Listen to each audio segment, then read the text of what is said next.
Hello everyone. So today I have a huge disappointment from Fashionphile. Want to see where I went wrong? Stay tuned.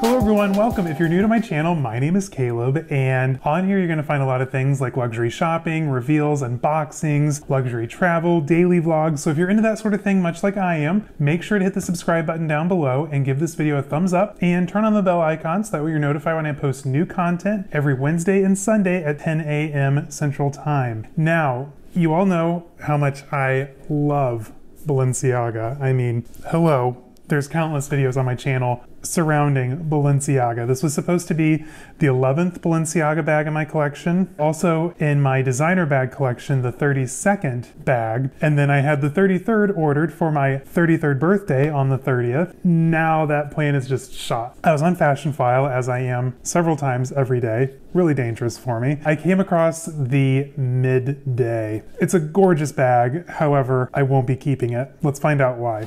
All right, so here is the disappointment. You guys, it kills me to think that I'm going to have to return this bag. Now, the price I paid, I'll reveal that once we're done here, was too good to be true. You know, the photos, they did show somewhere. I'm looking at them right now, and now that I've actually seen the actual bag, the wear is glaringly obvious in the photos. A few things I missed online, one or two things weren't really mentioned, and it's a culmination of all that. Unfortunately, I have to return this bag, and it's killing me. So I have this coat. It's a light gray, and this beautiful rabbit fur collar, shawl, that I wear in the wintertime. I thought that this bag would be the perfect complement to that. So in my collection, I have several of the older envelope clutches in different colors. I have the rose bonbon, the black, the curry, the blue tropical, raisin. I have an anthracite brief, a carbon brief. So I have a lot of bright colors and I have a lot of neutrals, but I don't have any light neutrals. Catch my drift? Okay. Oh, guys, it's killing me. So this bag, I'm just gonna get into it. It's so gorgeous. I just can't get past the flaws,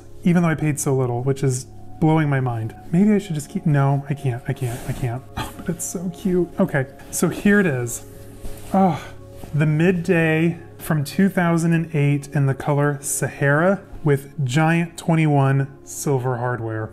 Oh, it even had its mirror. How perfect is that? Oh my God, it's so cute. Okay, you guys, so now that I'm looking at the photos online and I've checked the bag out, the wear that is in the photos that they don't specifically mention is obvious, and even the wear that they didn't mention, now that I'm looking at it, is obvious, and it's a culmination of all those things as to why I think this has to go back. So the Midday was a kind of random offering in the Balenciaga Moto style lineup. I believe this bag came out in maybe 07, 08, and I think it was discontinued by 11. Back then they had like the midday, the mid-afternoon, the day, the city, the work, the town, the velo, they had all these different bags that were essentially kind of the same look, and they all kind of fit into the same size category, most of them. Like, of course your town is very small, the first is very small, but then once you kind of get up to like the city, the midday, the mid-afternoon, all those start to kind of feel the same. So let's dive in.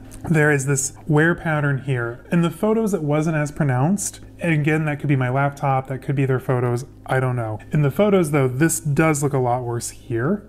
The thing with Balenciaga handles, and I'll cover this more in depth during my Balenciaga informational video that I'm gonna give you guys here in a few weeks, don't clean the handles with conditioner, don't lotion them, don't moisturize them, it will only make them darker. Apparently the way to clean it is to just use cornstarch. So a reason that I bought such an inexpensive bag is I wanted to try out some of the techniques, the cleaning techniques that I found both on the purse forum and on the internet through different various resources, and I just love this bag too much to experiment on it. So I think I might look at trying it on like a smaller, like a pochette, or maybe even like a smaller wallet if I can find one like super dirt cheap that's in pretty rough shape, but this one's just too cute to do all that too. Now the corners, believe it or not, aren't the worst. I mean, they're definitely a Balenciaga from 2008 that's been worn on the regular, but I don't think they're by any means horrible. A lot of times, like the piping will be all the way worn through with like the little piece behind it sticking out, and that's not the case with this bag. The back side, you can tell it has these weird dark brown, I think it's almost glue coming out because you can see it in a few different places. I'm 90% sure it's glue, or maybe it was repaired at one point, and that's just kind of the residual leftover, if you will. Now, the one thing, this was the deal deal breaker.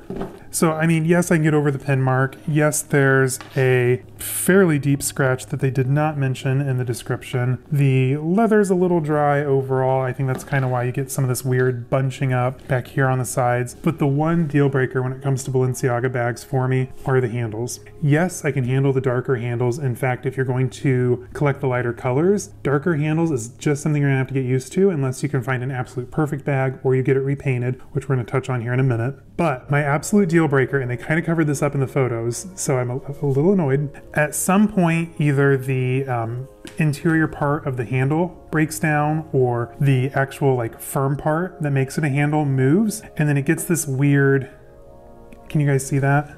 This weird kind of, it almost feels like it's gonna break.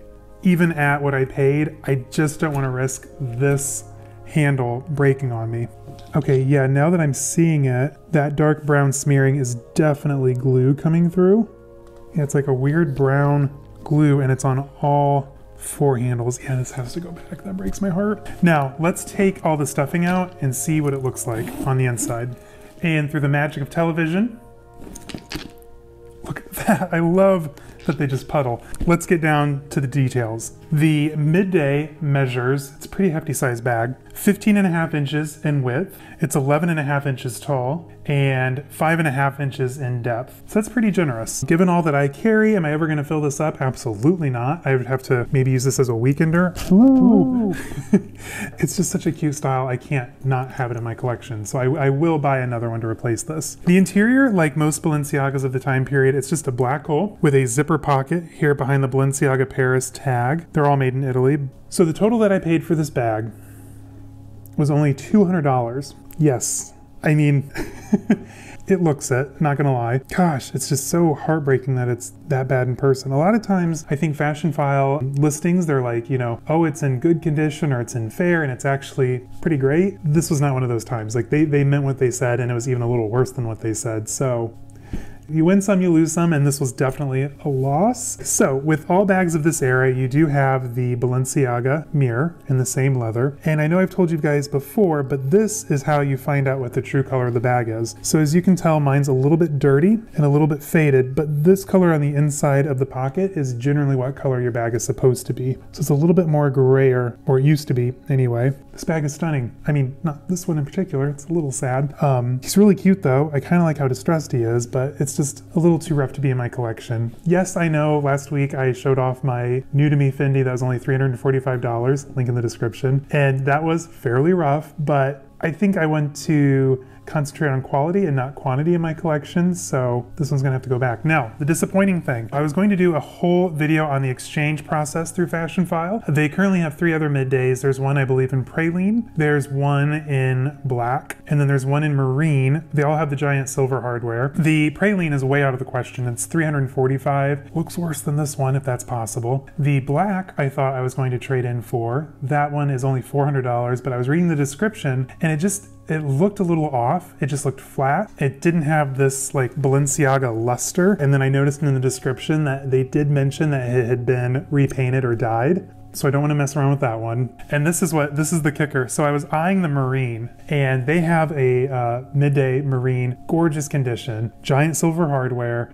If this one worked out, I was just gonna automatically buy that one to have 2 in my collection, because you know me and multiples. However, someone bought the marine, it was already on sale, I think it was at 20% off, returned it, and we all know that with Fashionphile, once it's returned, it goes right back up to its first full price, which is like, I think $596 or something. So I'm really struggling paying the full price when it's already sat around on their website for a few months. So I might wait for that one to go down and just do a return on this one. So unfortunately, I'm not going to give you guys the whole return process. So with Fashionphile, it's super easy. As long as you're within 30 days and haven't cut the tag, which in this instance, I'm not going to, unfortunately, you just send it back in the same box. They'll send you a postage paid shipping label and off it goes. Typically, they'll process, if you select your current form of payment or the form of payment that you used, it's a 2 to 4 day processing time after they receive the bag, about 10 to 12 if you're sending back jewelry or fine watches, or you can opt to do an in-store credit. Now, there's a caveat to that. So if you're a serial returner or someone who makes, I think it's 10 returns per 6 months, they're automatically going to charge you a 10% restocking fee. keep that in mind. Also, if you do a bag on reserve, if you send it back, I believe there's also a penalty fee as well for restocking. So keep both of those in mind. If it's something that you think that you're going to keep, don't put it on reserve, just buy it outright if you can. If it's something that, you know, say you've bought a lot and you've returned a lot, double check your account to make sure you aren't at that 10 returns mark, so that way you don't get hit with the return restocking fees. Just food for thought. So as much as you know, I love Fashionphile. I love Fashionphile. This has, you know, no reflection on them. This was just me, you know, buying something in it truly being too good to be true. Anyway, let me show you guys quickly what all it can fit. It holds a lot, so I'm not going to fill it up, but I'll be right back. All right, so as you all know, I have been using my Fendi Peekaboo this week. Links down below. I'm in love, you guys. So I don't actually have anything in this back pocket because I don't need 2 compartments. I really don't need these big bags. I'm just having fun reliving the late 2000s and carrying obnoxious huge bags. It's a vibe for me right now. I'm here for it. Deal with it. Let's see what all, well, I mean, it's all gonna fit, but let's just see. I mean, this is a huge black hole. It's a cave. Hello. Let's throw our gum and our blotting paper in there. And so in high school, I was a bag boy at a grocery store, and they taught us how to like build walls to like support the bag and fill everything up in the middle. And I still do that as an adult, even when I'm like shopping or switching bags. Anyway, to my grocery store manager when I was 16, thank you for a life skill that's come in handy time and time again. So, all right, so next up we have our keys. So we've got my car keys and then my Prada key holder. So we'll just double that down and throw that in there. Let's throw in our wallet. I switched over to my Louis Vuitton Brazza wallet during our last video. So let's throw that in there. And I've been in kind of a gaming mood. So here's my, here's my PS Vita. So we'll throw him in there. And then of course, I'm filming on my phone, as you all know. So we've all seen it before. This is the dummy tester phone on this channel, my old 6 Plus. It's the same size as the new Pro Max sizes, or Max whatever. I don't know, you know what I mean. It's a big phone. So we'll throw that in there and then boom. Oh, that's a heavy bag, holy cow. So yeah, that is everything inside the beautiful Midday. Now, I'm absolutely gutted that I can't keep it. The Midday. It's a gorgeous bag. I highly recommend it. Don't run out and buy one until I actually find my forever Midday, please. I don't want any competition. It's bad enough that I have to wait for the Marine to go down in price, but that's all I have to say about the Midday. But it's gonna be someone else's. It's gonna find a great home. All right, guys. So as always, thank you so much for stopping by and listening to me ramble. If you haven't already, please hit the subscribe button down below. I have a very exciting reveal coming up next week. I have my Louis Vuitton Murakami multicolor bag coming in, which I'm elated because I've never had multicolor. I would like to hit 300 subscribers by my 33rd birthday on the 30th. So please, like I said, feel free to hit the subscribe button if you haven't already. And find me over on Instagram, Caleb.snell.designer, and the same name over on TikTok. For me and this gorgeous but not mine Midday, have a great week. Bye-bye.